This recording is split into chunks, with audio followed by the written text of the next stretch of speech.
Աստվածածնի վերափոխման տոնը կամ խաղող օրհնեքը հայ առաքելական եկեղեցու 5 տաղավար տոներից 4-րդն է։ Ըստ եկեղեցական ավանդության Սուրբ Կույսի մահից հետո Հիսուս Քրիստոսն իջնում է երկնքից եւ նրա հոգին ու մարմինը վերափոխում երկինք։ Սա խորհրդանշում է, որ մահը վերջնակետ չէ, այլ անցում դեպի հավիտենական կյանք, եւ որ Քրիստոսին հավատարիմ մնացողները նույնպես արժանանալու են հարության։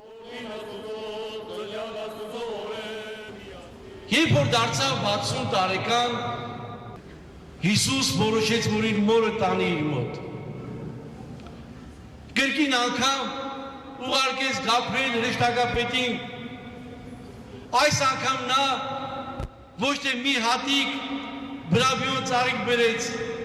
այլ մի թագ ամբողջը հյուսված դրախտի ծաղիկներից և դրեց տիրամոր գլխին։ Հաղթանակած մարդուն դափնում ճյուղերով են դիմավորում։ Ինչն էր հաղթահարել, ինչն էր հաղթանակել տիրամայրը։ Որդու ծննդյան օրվանից մինչև վերջի պահը անդադար տառապել իր միացին որդու հետ։ Ասում են Հիսուսի մարմինը աչքի փիվի պես շատ զգայուն էր։ Ականատես եղավ ինչպես են իր որդուն չարչարում, տանջում, խաչում։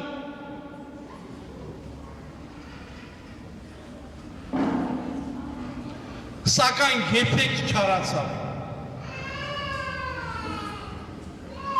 Հայրերը ասում են այնքան է սիրում իր միացին որդուն, ամբողջ տիեզերքը, որ նույնիսկ աղոթում էր խաչողների համար։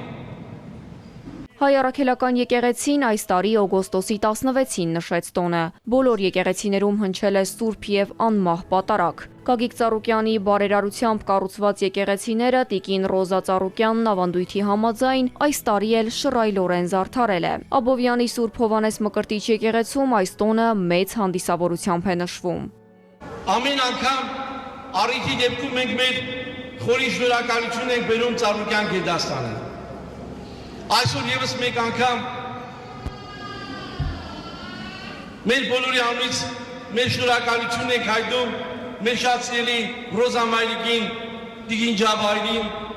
եւ Ծառուկյան գերդաստանին, մշտապես եկեղեցին իրենց ուշադրության եւ իրենց խնամքի տակ պահելու համար։ Սիրելիներ, մեր մաղթանքն է, որ այս բոլոր խնդիրները, դժվարությունները Տիրոջով հաղթահարվեն եւ այս էլ անցնելու է եւ ասորությունը, սերխաղությունը մշտապես ձեր ընտանիքի հետ լինի, ամեն։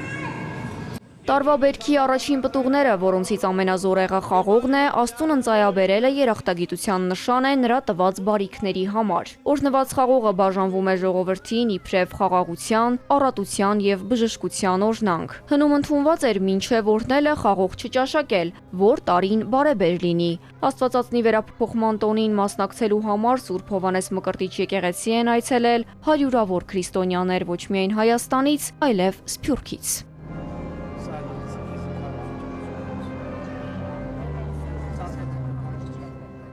Մարիա Հակոբյան, Էպիկենտրոն։